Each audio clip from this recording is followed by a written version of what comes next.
Hello! Welcome to my channel S A Ram. అలాగే ఈ పొద్దు match number 57 RCB versus KKR. ఈ మ్యాచ్ ఆర్‌సీబీ గెలిచింది. చాలా విరాట్ కోహ్లీ అయితే సెంచరీ చేశాడు. అలాగే కేకేఆర్ బౌలర్స్ అంత ఎఫెక్ట్‌గా ఏమి అనిపియలేదు. విరాట్ కోహ్లీ వన్ సైడ్‌గా చేజ్ చేశాడు. అలాగే నారాయణ వీళ్ళందరూ బౌలింగ్ అయితే పర్లేదు. కానీ భువనేష్ కుమార్ బౌలింగ్ చాలా బాగా చేశాడు. అజరుద్దీన్ బౌలింగ్ చాలా బాగా చేశాడు. బ్యాటింగ్‌లో మాత్రం విరాట్ కోహ్లీ వన్ సైడ్ చేశాడు. వీటన్నిటి గురించి మాట్లాడుకుందాం. ఎక్కడేం మిస్టేక్ అనేటి ఈ ఫుల్ వీడియోలో మనం మాట్లాడుకుందాం. ఆర్‌సీబీ టాస్ గెలిచి ఫస్టు ఫీల్డింగ్ తీసుకునింది. అలాగే ఇప్పుడు ఆర్‌సీబీ రోమారి షెఫర్ట్ డ్రాప్ చేసి వెంకటేష్ అయ్యర్ వచ్చాడు. అలాగే జాకో డఫీ తను కూడా ఇప్పుడు ప్లేయింగ్ 11లోకి వచ్చాడు. అలాగే ఓపెనింగ్ కేకేఆర్ ఓపెనర్స్ కూడా మరీ అంత అగ్రెసివ్ స్టార్ట్ అయితే ఏం లేదు. వాళ్ళే జస్ట్ కొంచెం ఫినాలే కొంచెం టచ్‌లో అనిపించాడు. 6లు, 4లు కొట్టాడు. అలాగే రహానే కూడా కొంచెం టచ్‌లో అనిపించాడు. కానీ భువనేష్ కుమార్ గురించి మనకు తెలిసిందే కదా! తను ఎలా వేస్తున్నాడు ఈ పవర్ ప్లేలో తను గానీ, హాజల్‌వుడ్ గానీ వీళ్ళ పవర్ ప్లే బౌలింగ్ ఎక్సలెంట్‌గా ఉంది కాబట్టి హాజల్‌వుడ్ ఒక వికెట్ తీశాడు. అలాగే భువనేష్ కుమార్ ఒక వికెట్ తీశాడు. భువనేష్ కుమార్ సెకండ్ ఓవర్‌లోనే ఫినాలేని థర్డ్ ఓవర్‌లో ఫినాలేని అవుట్ చేశాడు. అలాగే తర్వాత ఫిఫ్త్ ఓవర్‌లో రహానేని హాజల్‌వుడ్ బౌలింగ్ అవుట్ చేసేశాడు. తను ఇప్పుడు ఎక్సలెంట్‌గా వేశారు ఇద్దరు బౌలింగ్ అయితే. అలాగే రఘువంశీ ఇప్పుడు బ్యాటింగ్ చాలా బాగా ఆడాడు. తనైతే ఎక్సలెంట్‌గా ఆడాడు. 70 రన్స్ కొట్టాడు. 46 బాల్స్‌లో 70 రన్స్ కొట్టాడు. అలాగే 7 4లు కొట్టాడు. 3 6లు కొట్టాడు. స్ట్రైక్ రేట్ 154 ఉంది. చాలా బాగా ఆడాడు తను. అలాగే తనకు సపోర్ట్‌గా గ్రీన్ కూడా కొద్దిసేపు తనకు సపోర్ట్ ఇచ్చాడు గ్రీను. అంత పెద్ద స్ట్రైక్ రేట్ ఏం లేకపోయినా తనకైతే కొంచెం సపోర్ట్ రోల్‌గా ఇచ్చి కొంచెం సపోర్ట్ అయితే ఇచ్చాడు. 24 బాల్స్‌లో 32 రన్స్ కొట్టాడు. అలాగే 3 4లు ఉన్నాయి. దాంట్లో ఒక 6 ఉంది. స్ట్రైక్ రేట్ కూడా పెద్ద ఎక్కువేం లేదు. జస్ట్ 133 ఉంది. అలాగే తర్వాత లాస్ట్‌లో రింకు సింగ్ కేకేఆర్‌కి తను ఆడిన ప్రతి మ్యాచ్ గెలిచింది. అంటే తను 40+ అలా కొట్టిన ప్రతి మ్యాచ్ గెలిచింది. 3 మ్యాచ్‌లు ఇంతకుముందు ఆడిన 4 మ్యాచ్‌లు కూడా తను బాగా బ్యాటింగ్ చేశాడు. 250s కూడా ఉన్నాయనుకుంటా. ఇప్పుడు 49కి అవుట్ అయ్యాడు. తను కూడా చాలా బాగా బ్యాటింగ్ చేశాడు. జస్ట్ 29 బాల్స్‌లో 49 రన్స్ కొట్టాడు. అలాగే దాంట్లో 3 4లు, 2 6లు కూడా ఉన్నాయి. స్ట్రైక్ రేట్ 170+తో ఆడాడు. చాలా బాగా ఆడాడు. బౌలింగ్ బ్యాటింగ్ అయితే చాలా బాగా ఆడాడు. పవర్ ప్లేలో జస్ట్ 56 రన్స్‌కి 2 వికెట్స్ కోల్పోయారు. 56 రన్స్ మాత్రమే చేశారు. మరి అంత అగ్రెసివ్ నాకేం కాదు. జస్ట్ నార్మల్ పవర్ ప్లే లాగానే ఉంది. అలాగే 15 ఓవర్స్ అయిపోయే లోపల 141 రన్స్ వేసి 3 వికెట్స్ కోల్పోయారు. లాస్టు రింకు సింగ్ ఇచ్చిన ఫినిషింగ్ తర్వాత రఘువంశీ ఆడింది 2 ఇన్నింగ్స్ కలిపి టోటల్‌గా 192 రన్స్ చేశారు. 4 వికెట్లు కోల్పోయి. బౌలింగ్ అయితే కునాల్ పాండ్యా చాలా బాగా బౌలింగ్ చేశాడు. జస్ట్ 4 ఓవర్స్‌లో 39 రన్స్ మాత్రమే ఇచ్చాడు. వికెట్ అయితే లేదు. అలాగే హాజల్‌వుడ్ కూడా చాలా బాగా బౌల్ చేశాడు. తను కూడా జస్ట్ 4 ఓవర్స్‌లో 35 రన్స్ ఇచ్చి ఒక వికెట్ తీశాడు. హాజల్‌వుడ్ అయితే ఇప్పుడు పర్లేదు. పోయిన మ్యాచెస్‌కి ముందు చూసుకుంటే ఈ మ్యాచ్‌కి ముందు చూసుకుంటే 50+ వచ్చాడు. ఈ మ్యాచ్ మాత్రం తను కూడా రిథమ్‌లోకి వచ్చాడు. అయితే ఈ పొద్దు కొత్తగా తీసుకున్న జాకో డఫీ మాత్రం కొన్ని ఎక్కువ రన్స్ లెగ్ చేశాడు. అలాగే వికెట్ కూడా ఏం పడలేదు తనకి. 4 ఓవర్స్‌కి 48 రన్స్ ఇచ్చాడు. ఒక వికెట్ కూడా లేదు. ఎకనామీ 12 పైన ఉంది ప్రతి ఓవర్‌కి. అలాగే ఇంకా మనం భువనేష్ కుమార్ గురించి ఎంత మాట్లాడుకున్నా తక్కువే తను అస్సలు orange cap purple cap holder తను. 21 వికెట్స్‌తో ఏమో 4 ఓవర్స్‌కి జస్ట్ 34 రన్స్ ఇచ్చాడు. ఎకనామీ 8 ఉంది.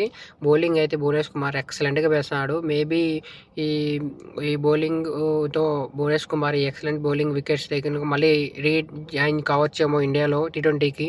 చూడాలి మన సెలెక్టర్లు ఏమనుకుంటారో తనని. మేబీ తను రావచ్చు ఈసారి టీ20లోకి మళ్ళీ బ్యాక్ అనుకోవచ్చు ఈ ఫామ్‌తో అని అనిపిస్తుంది. అలాంటి ఫామ్‌లో ఉన్నాడు. అస్సలు మామూలు ఫామ్‌లో లేదు. ఈ టీమిండియాకి తర్వాత భువనేష్ కుమార్ అలాగే జస్ప్రీత్ బుమ్రా వీళ్ళిద్దరి బౌలింగ్ వేస్తే ఎక్సలెంట్‌గా ఉంటుంది. పవర్ ప్లేలో కానీ, డెత్ ఓవర్‌లో కానీ. బుమ్రా మన క్యారెక్టర్‌లు ఎలా వేస్తాడో మనకు తెలుసు. ఇతను ఇద్దరు కలిపి టీమిండియాలో ఉంటే చాలా బాగుంటుంది. అపోజిషన్స్‌కి చాలా కష్టమవుతుంది. చూద్దాం మళ్ళీ ఏం జరుగుతుందో. ఇప్పటికైతే మనం ఇంకా ఏమనుకోలేం. జస్ట్ 192 రన్స్ కొట్టారు. 20 ఓవర్స్‌కి 4 వికెట్స్ పడ్డాయి. పర్లేదు. మరీ పెద్ద స్కోర్ అయితే ఏం కాదు. చేయలేనంత పెద్ద స్కోర్ ఏం కాదు. అట్లని మరీ లో స్కోర్ ఏం కాదు. ఒక గుడ్ టోటల్ అయితే ఆర్‌సీబీ ముందు పెట్టారు. పోయిన మ్యాచ్‌కి, ఈ మ్యాచ్‌కి గ్రౌండ్ చూసుకుంటే మరీ అంత డిఫరెన్స్ అయితే ఆ మ్యాచ్‌కి, అయితే చాలా డిఫరెన్స్ ఉంది. ఆ మ్యాచ్‌లో జస్ట్ 168 రన్స్ ఏమో వచ్చాయి అంతే ముంబైతో ఆడిన మ్యాచ్‌లో. ఈ పిచ్‌కి దానికి చాలా తేడా ఉంది. ఈ పిచ్ అంత టఫ్ ఏమో అనిపియలేదు. బ్యాటింగ్ ఫ్రెండ్లీగానే ఉంది. బ్యాటింగ్ ఈజీగానే ఉంది. ఈ బ్యాటింగ్ కూడా బౌలింగ్ అయితే చాలా బాగా ఏశారు.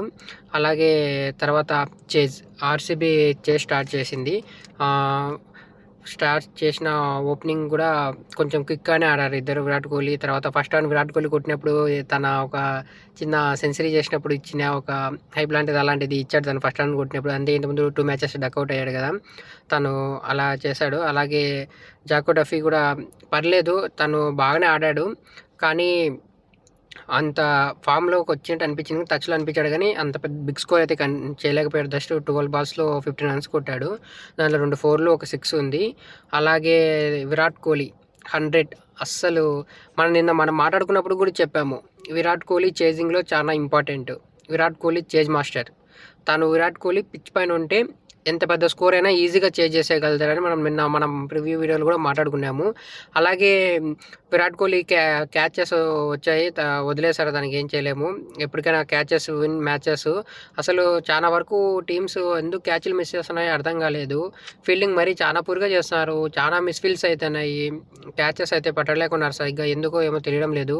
క్యాచ్‌లు వదిలేసిన తర్వాత అలాంటిది విరాట్ కోహ్లీకి క్యాచ్ వదిలేస్తే ఇంక తను ఉన్నిస్తాడా? అందులో చేజింగ్‌లో తనకు తన పేరే చేజ్ మాస్టర్, కింగ్ కోహ్లీ చేజింగ్‌కు.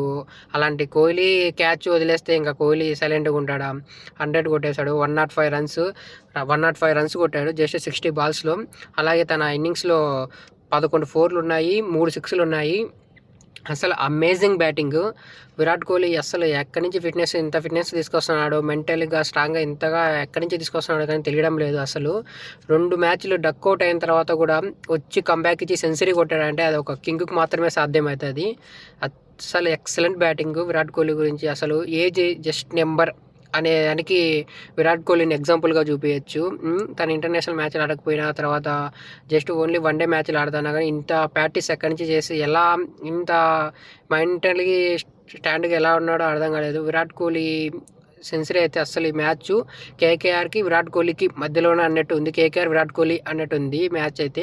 అసలు విరాట్ కోహ్లీ బ్యాటింగ్ కానీ, షాట్లు తను చేసిన పికింగ్ కానీ అస్సలు మొత్తం అసలు ఊహించుకున్నాను కూడా లేవనుకోండి. అస్సలు ఎక్సలెంట్ నాకసలు విరాట్ కోహ్లీ.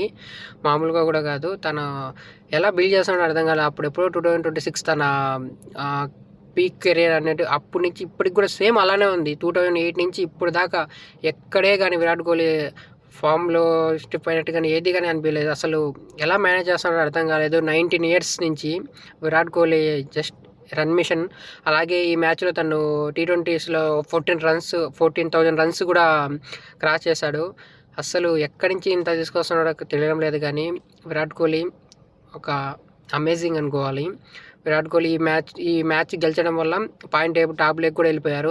విరాట్ కోహ్లీ ఇదే ఫామ్‌లో ఉంటే తర్వాత ఆడకపోయే ప్రతి టీమ్‌కు కొంచెం ఇబ్బందిగానే ఉంటది. ఎందుకంటే విరాట్ కోహ్లీ ఎలాంటోడో మనకు చూసాం కదా! వన్ సైడ్‌గా ఆల్మోస్ట్ ఆల్ వికెట్స్ కూడా పడ్డా గానీ మ్యాచ్‌ని లాస్ట్ బాల్ వరకు నిలబడి ఓపెనింగ్ నుంచి లాస్ట్ బాల్ వరకు నిలబడి మ్యాచ్‌ని గెలిపించాడు విరాట్ కోహ్లీ. అసలు తనకు చూసుకుంటే నరైన్‌కి తనకి చూసుకుంటే బ్యాటిల్‌లో నరైన్ తను 4 టైమ్స్ అవుట్ చేశాడు. స్ట్రైక్ రేట్ కూడా అంతగా పెద్దగా లేదు. కానీ అలాంటి నరైన్ వేసినప్పుడు కూడా తను లూజ్ బాల్స్ మాత్రమే అటాక్ చేశాడు. గుడ్ బాల్స్ లిమిట్ చేసి సింగిల్స్ తీసుకున్నాడు. ఒక కాలిక్యులేషన్‌గా ఆడతాడు విరాట్ కోహ్లీ ఎప్పుడు ఆడినా గానీ. అసలు ఎక్సలెంట్, నాకంటే ఎక్సలెంట్ నాకు విరాట్ కోహ్లీ. నాకు ఈ సీజన్ మొత్తంలో ఆడాడు మంచి నాక్స్. కానీ ఇది మాత్రం చాలా గుడ్ నాక్ అనిపిస్తుంది నాకు. తన షాట్ సెలక్షన్స్ కానీ, తను ఆడిన విధానంలో కానీ, తను బౌలర్‌ని అటాక్ చేసిన విధానంలో కానీ, కార్తీక్ అంత బాగా బౌలింగ్ చేస్తున్నా కానీ తను పిక్ చేసి 4స్ కానీ, 6లు కానీ కొట్టడం కానీ చాలా బాగా అనిపించింది. చాలా బాగా ఆడాడు విరాట్ కోహ్లీ ఈ పొద్దు మ్యాచ్. విరాట్ కోహ్లీని చేజ్ మాస్టర్ ఎందుకని ఊరికనే అనలేదు తన్ని. Excellent batting. ఇంత ఫిట్‌నెస్ ఎక్కడి నుంచి వస్తుందో తెలియడం లేదు విరాట్ కోహ్లీకి. మెంటల్లీ కానీ తను కింగ్ అంటే కింగ్. కింగ్ అంటే కింగ్ అంతే. తర్వాత అలాగే తన ఇద్దరికి వికెట్ పడిన తర్వాత పతిదర్ కూడా అంతగా ఆడలేదు. జస్ట్ తను 8 బాల్స్ 11 రన్స్‌కి ఎంతో అవుట్ అయ్యాడు. తర్వాత టీమ్ డేవిడ్ కూడా పెద్దగా ఏం వచ్చాడు. తను కూడా అవుట్ అయిపోయాడు. చిన్న ప్రెజర్ అనిపించింది ఆ లాస్ట్‌లో అన్నట్టు. అయితే ఎక్కడ అనిపించలేదు. ఎందుకంటే కింగ్ కోహ్లీ అక్కడ చేజ్ మాస్టర్ అక్కడ ఉంటే ఇంకా ప్రెజర్ ఎందుకు ఉంటదమ్మా. కాబట్టి అలాంటిది ఏం లేకుండా చేసి కంప్లీట్ చేశాడు.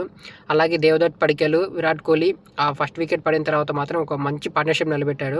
59 బాల్స్‌కి 92 రన్స్ కొట్టాడు. చాలా బాగా ఆడారు. వాళ్ళిద్దరు ఆ మిడిల్‌లో అయితే పెద్ద బౌండరీస్ అంతా కొట్టకుండా సిక్స్‌లు లేకపోయినా కానీ కంట్రోల్‌గా స్కోర్‌ని అయితే ఎక్సలెంట్‌గా తీసుకుపోయారు ఇద్దరు. అలాగే తనైతే 27 బాల్స్‌లో 39 రన్స్ కొట్టాడు. ఒక 6 కూడా లేదు కానీ 7 4లు కొట్టాడు. స్ట్రైక్ రేట్ కూడా 150 ప్లస్ ఉంది. దేవదత్ పడిక్కల్ కూడా చాలా బాగా కోహ్లీకి అందించాడు. సింగిల్స్ కానీ, స్ట్రైక్ రొటేట్ చేయడం కానీ, సింగిల్స్‌ని కూడా 2 డీస్‌గా కన్వర్ట్ చేశాడు. ఫస్ట్ బాల్ నుంచి లాస్ట్ బాల్ వరకు ఆ వికెట్స్ మధ్యన రన్నింగ్ కానీ, అసలు విరాట్ కోహ్లీ గురించి ఎంత చెప్పినా కానీ తక్కువే అనుకో. ఎంత చెప్పాలనుకున్నా కానీ విరాట్ కోహ్లీ గురించి సరిపోదు. ఆ కింగ్ అంతే, కింగ్ అంతవరకే. అలాగే బౌలింగ్ కూడా చూసుకుంటే కార్తిక్ త్యాగి అయితే బాగా బౌల్ చేశాడు. జస్ట్ 4 ఓవర్స్‌లో 32 రన్స్ ఇచ్చి 3 వికెట్లు తీశాడు. అలాగే సునీల్ నారాయణ్ పర్లేదు. సునీల్ నారాయణ్ మరీ అంత స్కోర్ ఏం కాకపోయినా కంట్రోల్‌గా అయితే జస్ట్ 4 ఓవర్స్‌కి 31 రన్స్ ఇచ్చాడు. ఒక వికెట్ కూడా తీశాడు. మెయిన్ ఇబ్బంది ఏంటంటే వరుణ్ చక్రవర్తి, సునీల్ నారాయణ్ వీళ్ళిద్దరు ఉండేటప్పుడు కాంబినేషన్ చాలా బాగుంటుంది. ఈ పొద్దు మ్యాచ్‌లో వరుణ్ చక్రవర్తి ఇంజ్యూరీ కావడం వల్ల లేదు. దానివల్ల కొంచెం ఏమైనా డిస్టర్బ్ అయినట్టు అనిపించింది. తను ఉంటే బాగుండింది. అలాగే గ్రీన్ వేశాడు. గ్రీన్ కూడా జస్ట్ 2 ఓవర్స్ వేశాడు. 22 రన్స్ ఎంతనో తను కొట్టించుకున్నాడు. అలాగే అంకుల్ రాయ్ తను కూడా అంత మరీ పెద్ద పర్ఫార్మెన్స్ లేకపోయినా తను జస్ట్ వరకు ఇచ్చాడు. జస్ట్ 3 ఓవర్స్‌లో 36 రన్స్ ఇచ్చాడు. తను కూడా చాలా బాగా బౌలింగ్ చేశాడు. ఈ మ్యాచ్ విరాట్ కోహ్లీ సెంచరీ చేసి ఎక్సలెంట్‌గా ప్లేయర్ ఆఫ్ ద మ్యాచ్ కూడా విరాట్ కోహ్లీకే ఇప్పించారు. ప్లేయర్ ఆఫ్ ద మ్యాచ్ కూడా అసలు ఎక్సలెంట్ నాకు విరాట్ కోహ్లీ ఓన్లీ ఇప్పుడు మ్యాచ్ మొత్తం కేకేఆర్‌కి విరాట్ కోహ్లీ మధ్యలోనే అన్నట్టు అనిపించింది. ఆ క్యాచ్ పట్టింటే మేబీ ఏమన్నా వేరేగా చేంజెస్ అయ్యిందేమో కానీ క్యాచెస్ పట్టాలి. ఒకటి దేవదత్ పడిక్కల్‌ది కూడా ఒకటి వదిలేశారు. అలాగే విరాట్ కోహ్లీది వదిలేశారు. ఇద్దరైతే ఎక్సలెంట్ నాకు ఆడారు. విరాట్ కోహ్లీ అయితే ఏకంగా సెంచరీ చేసేసాడు. 19 దగ్గర ఎంతలో ఉన్నప్పుడు వదిలేశారు విరాట్ కోహ్లీ క్యాచ్. తనలాంటి చేజ్ మాస్టర్ క్యాచ్ వదిలేస్తే ఎలా మ్యాచ్ గెలుద్దామని. విరాట్ కోహ్లీ అయితే ఎక్సలెంట్ నాకు ఆడి ఆర్సీబీని పాయింట్ టేబుల్లోకి ఫస్ట్ లెగ్ తీసుకెళ్ళాడు. ఇంకా జీటీ ఆల్మోస్ట్ ఆర్సీబీ ఇద్దరు క్వాలిఫై అయినట్టే. ఇంకా జస్ట్ ఒక మ్యాచ్ ఉన్నారు. ఎందుకంటే ఇంకా క్యూ పడలేదు అంతే. ఎందుకంటే ఇంకా కొన్ని మ్యాచ్లు కింద ఉన్నాయి కదా, దానివల్ల క్యూ పడలేదు. ఆల్మోస్ట్ వెళ్ళిపోయినట్టే ఇంకా వాళ్ళిద్దరు. అలాగే ఈ మ్యాచ్ చాలా బాగా కింగ్ కోహ్లీ కంప్లీట్ చేశాడు. అలాగే ఇంతవరకు మన వీడియోని చూస్తున్నట్టుంటే మన ఛానల్ని సబ్స్క్రైబ్ చేసుకోండి. అలాగే లైక్ చేయండి. బెల్ ఐకాన్ని కొట్టి పెట్టుకోండి. మనం అప్లోడ్ చేసే వీడియోస్ మీకు తొందరగా వస్తాయి. అలాగే ఇంతవరకు మన వీడియోని చూస్తున్నట్టుంటే థ్యాంక్స్.